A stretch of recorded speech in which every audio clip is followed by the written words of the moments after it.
Hey, what's up, guys? It's Tom over at TFCIV MMA. Hopefully, everyone's having a great Sunday watching some football and such.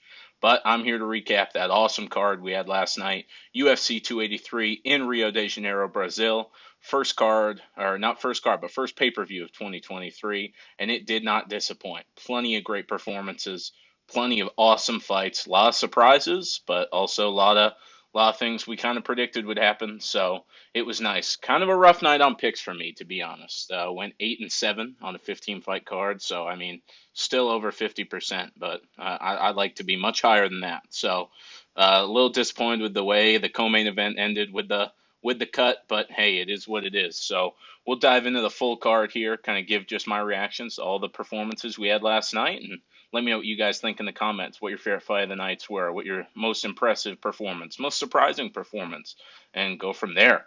But we started off early prelims. Daniel Marcos versus Simon Oliveira. I picked Oliveira mainly because the jiu-jitsu factor. I thought he would use it well, but he didn't.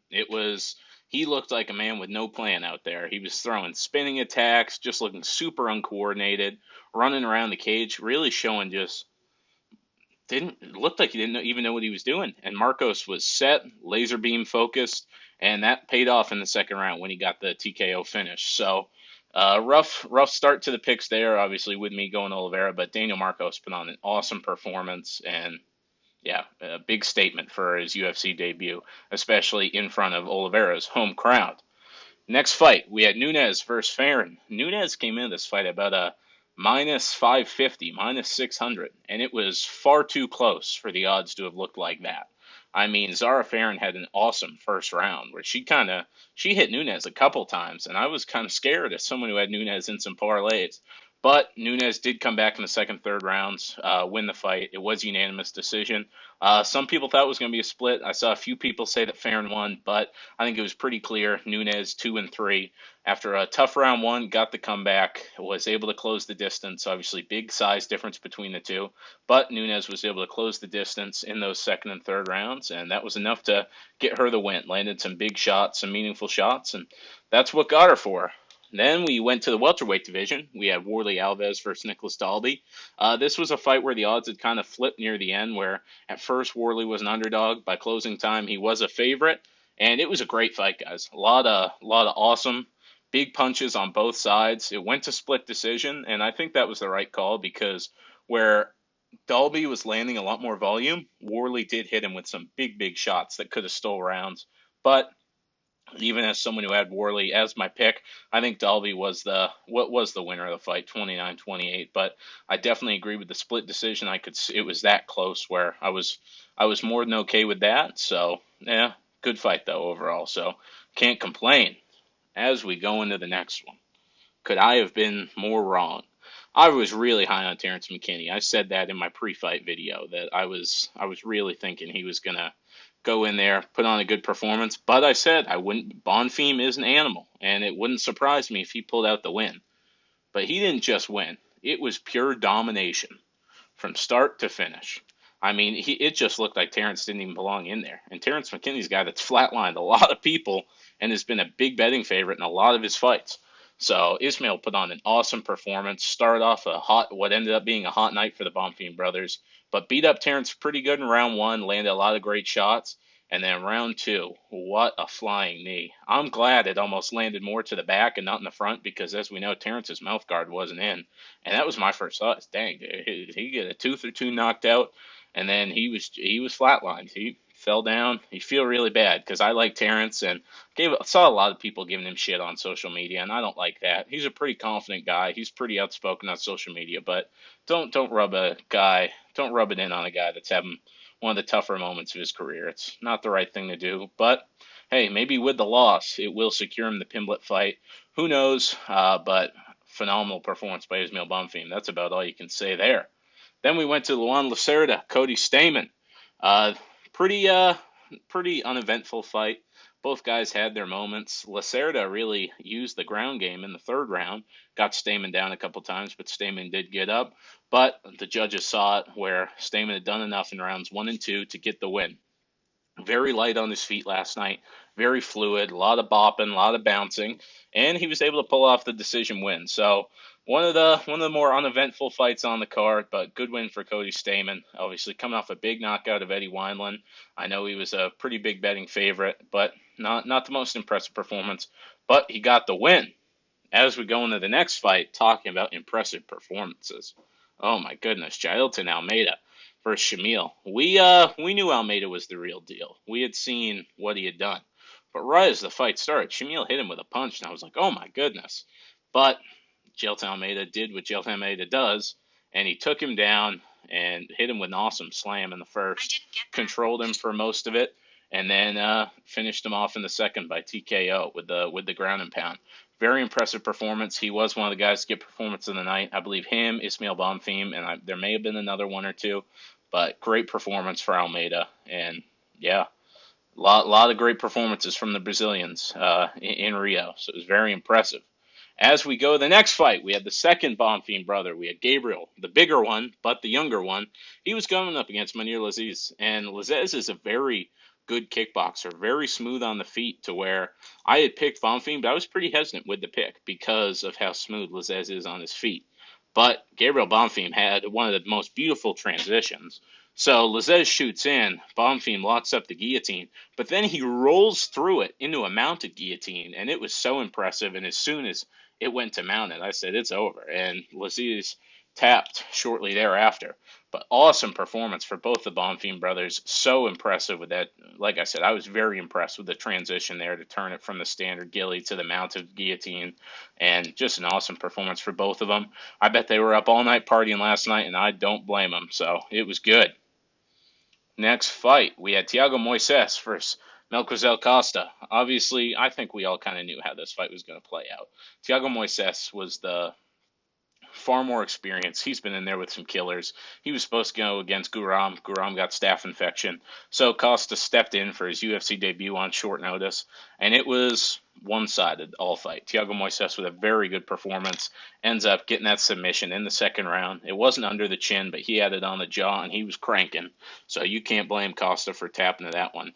But another great performance for Thiago Moises. Hopefully he gets that Guram fight next, or one of those other killers to keep giving him good fights, but nothing but good things to say about that performance. The next fight is where my jaw dropped on this card. Gregory Rodriguez was about minus 300, and he was going up against Bruno Ferreira, making his UFC debut. We knew Ferreira was a finisher. We knew he was undefeated, but Gregory had big size advantage, big experience advantage, but a check left hook by Ferreira put RoboCop out. And oh my goodness, you feel really bad for Gregory. 1 week you're matched up against a big name in the division, a guy everybody knows, a guy that once you get the win, you kind of leap start your career. To now you're facing a guy in the Contender Series who knocks you out in the first round, and it was I really felt bad for Gregory. Gregory's an awesome guy. I mean, I talked to him a couple times on social media, and he just seems really cool. So that one kind of hurt to see. I was kind of bummed out on that one, but phenomenal performance by Ferreira. Good to he's a Brazilian as well, so got the win there in front of the crowd. But yeah, it was really tough to see there. I really felt bad for RoboCop. And going into the next fight, talking about feeling bad. I mean, we had Shogun versus Yor Poteria, and I was praying to the MMA gods, as I know all of you guys were as well, that Shogun was going to get the win here, go out on top. But Poteria hit him with a shot, put him down, and that's all she wrote.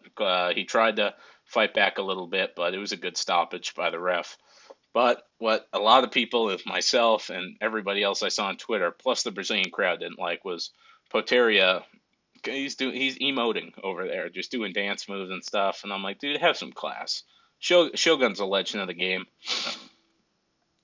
Not the time, not the place. Like, come on. I know it's a big win for your career. I know you're 0-1 in the UFC and all that, but I don't know. I wasn't a fan of it. Pretty classless move by Poteria, but hey, it's his moment, not ours. We can just say we disagree with him.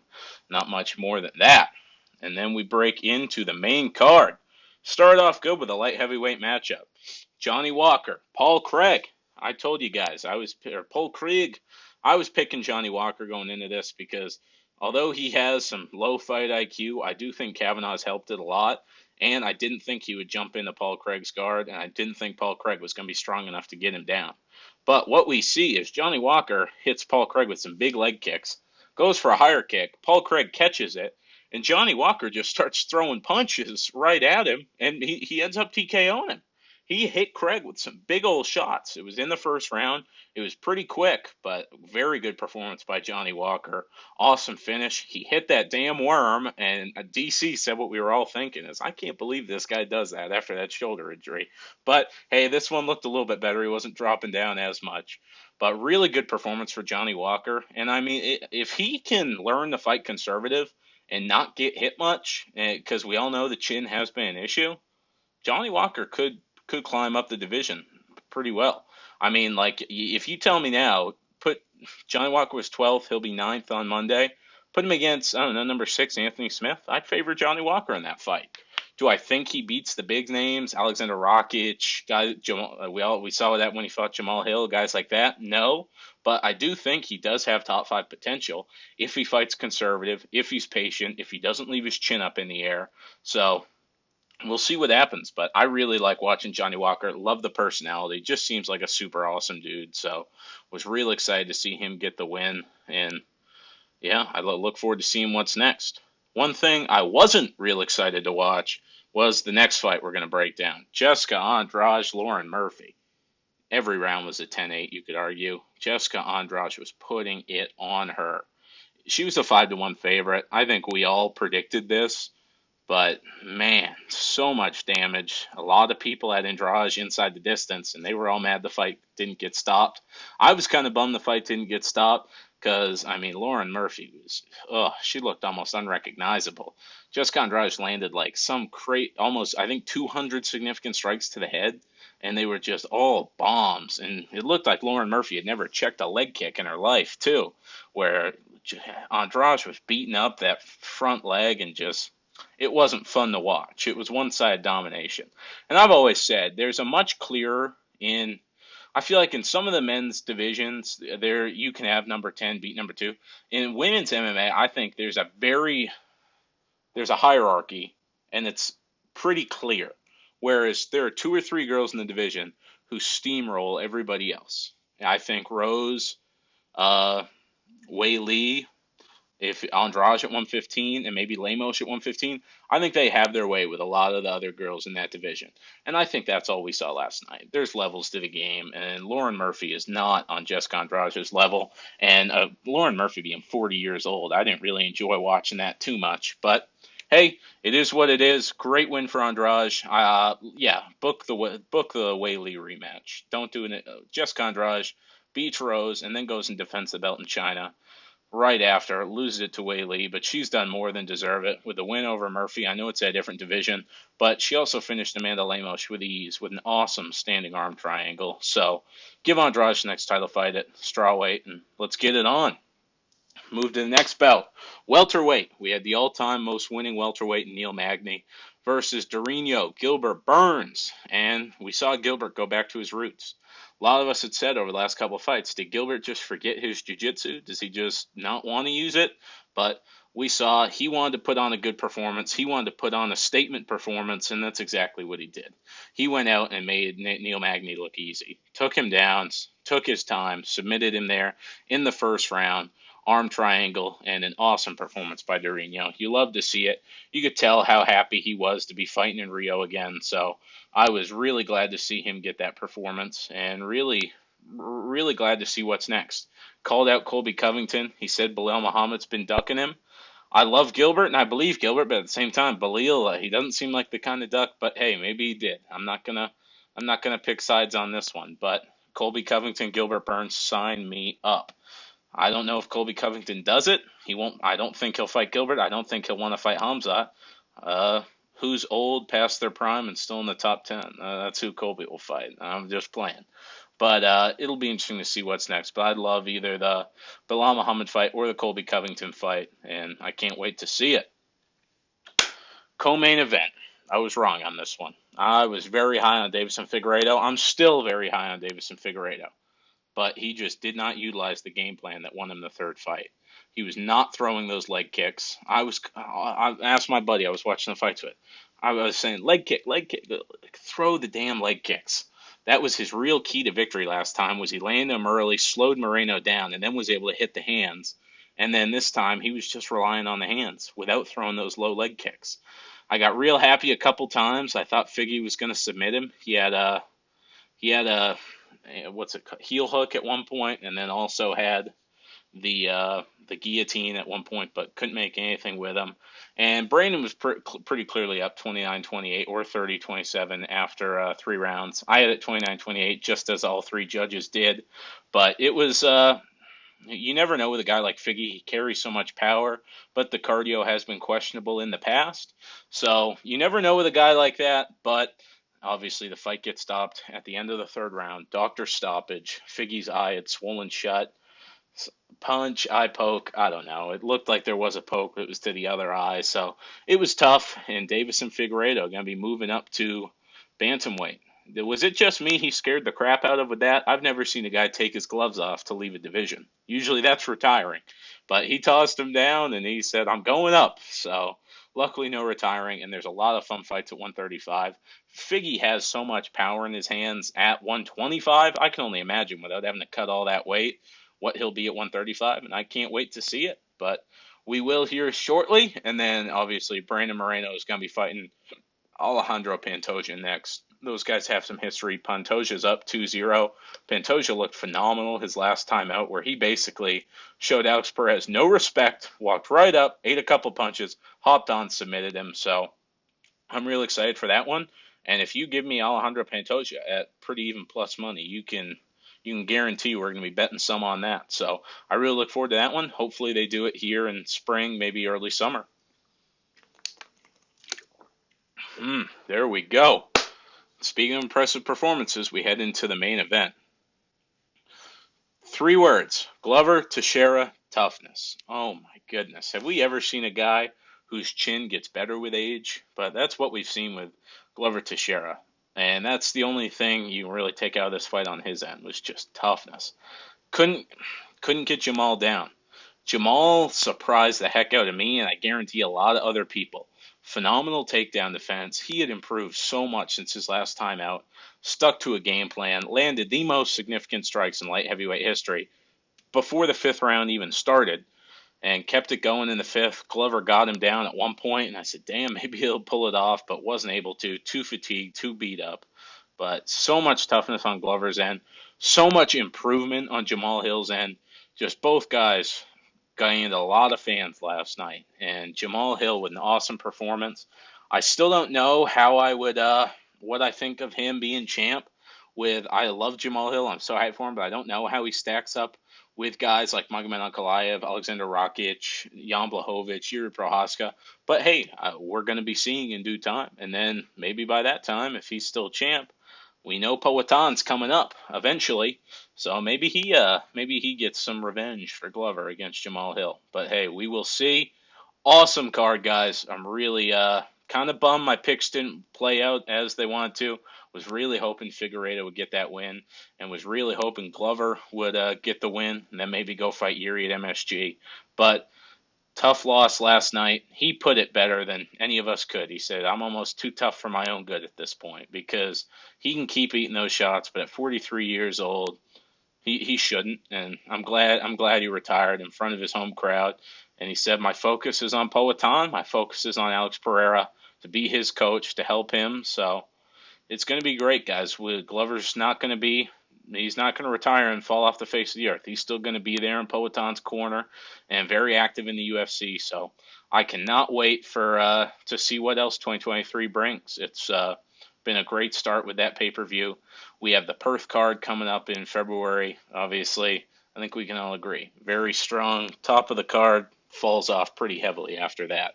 I mean, I love Jack Della Maddalena and Randy Brown, but that fight has no business being third fight, that being the feature fight on the pay-per-view. I'm sorry.